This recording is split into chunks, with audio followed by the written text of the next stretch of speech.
स्वागत है आप सभी का फातिमा की पाठशाला में। आज हम सीखेंगे इस वीडियो में 10 वाइल्ड एनिमल्स के नाम इंग्लिश में। Rhinoceros,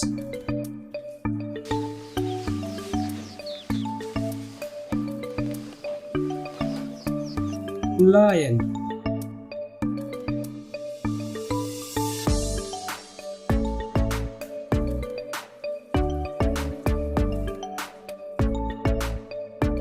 tiger,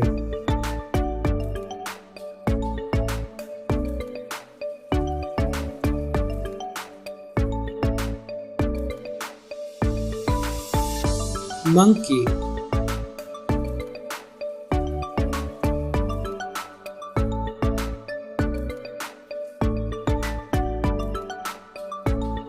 fox,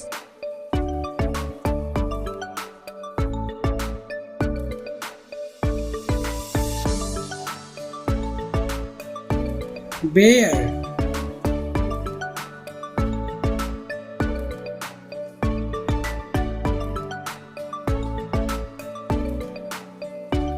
giraffe,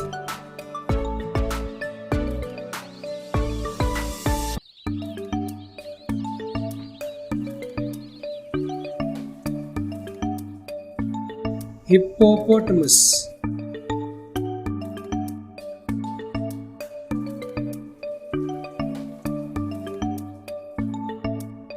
elephant,